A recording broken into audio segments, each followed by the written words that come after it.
At one point, they made us lie face down in the dirt, and we each had a Kalashnikov put to our heads, and literally were just begging for our lives for what seemed like an eternity.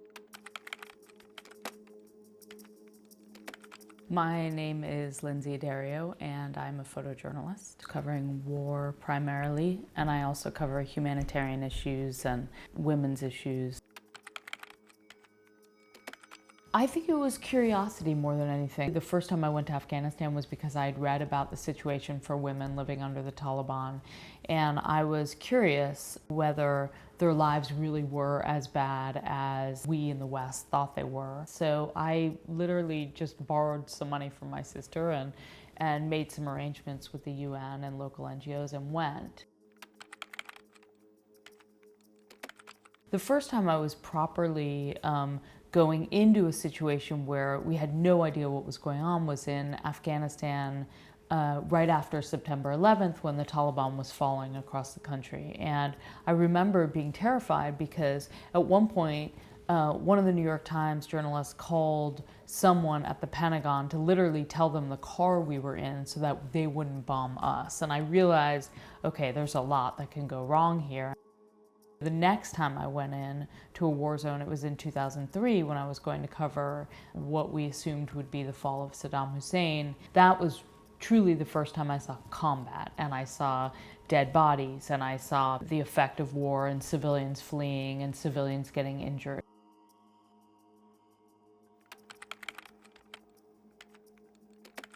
There's a photo from the Korangal Valley in Afghanistan, for example, and we literally jumped out of Blackhawks onto the side of a mountain and walked for 6 days with everything on our backs. 6 days in, we got ambushed by the Taliban and hit from 3 sides, and that was one of the most terrifying moments of my life. After so many years of covering war, it was really the first time I felt like I was at the heart of the war in Afghanistan. There were 3 soldiers who were shot in that ambush, and Sergeant Rugal was killed, and there is an image of his comrades carrying his body to the medevac helicopter, and it was a very emotional moment.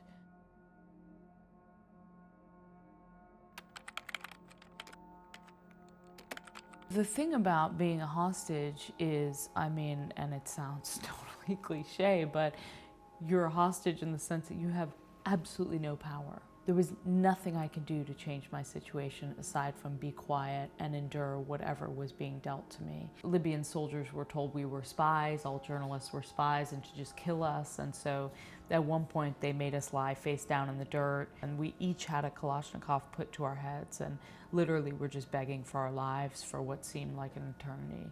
It's human nature to go into survival mode, and for me, very luckily, every time I've been in very dramatic situations, I become very calm and very focused on just staying alive. Yeah, I started shooting in 2009. I decided to start covering maternal death and why women die in childbirth, because at that point, over 500,000 women a year were dying in childbirth. And so I went to Sierra Leone, and I met this young woman, Mama Cisse, and she was pregnant with twins. And so when I met her, she had taken a canoe across a river to an ambulance and driven 6 hours across bumpy roads to get to the hospital. And so I was shooting video, and I realized she was bleeding sort of profusely. And I kept saying, she's bleeding a lot. And the midwives were sort of just mopping up the blood. And I put my camera down and I ran to where I was told the doctor was, and it turned out he was in surgery. Then I went back to the woman and suggested that they pick her up and bring her to the doctor so that when he comes out of surgery, they were there. And that's what they did, and she ended up dying. You know, there's this misconception with war photographers that we have the power to help people and to stop people, and what we're able to do in those situations is very limited. There are times where my gender is an asset, of course, and so that's mostly in the Muslim world when I'm covering Muslim women. I often have access to women that my male colleagues don't, simply because I'm a woman and I'm allowed into people's homes. I'm allowed to spend extended periods of time with Muslim women. Now that I am a mother and I'm 44, I have some editors who don't really believe in sending mothers or women to war, and that's an issue.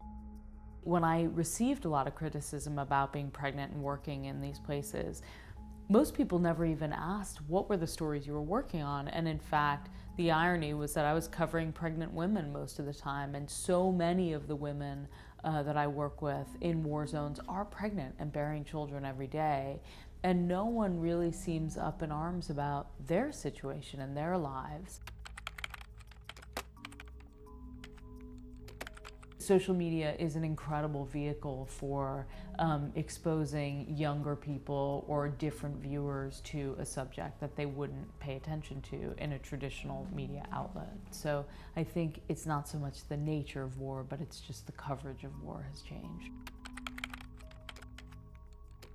The stereotype is that war photographers are really hardened and jaded, and I think what I've learned about myself over the years, over the last 17 years, is that I have become anything but jaded. I've become, in fact, more emotional. You know, I've learned a lot about what I've been able to endure physically and emotionally. People always say to me, "You're so brave," or "You're fearless," and for me personally, I feel the opposite. The people I cover are brave because they don't have a choice. But I choose to go there, and I believe so strongly in the work that it carries me through whatever situation I'm in.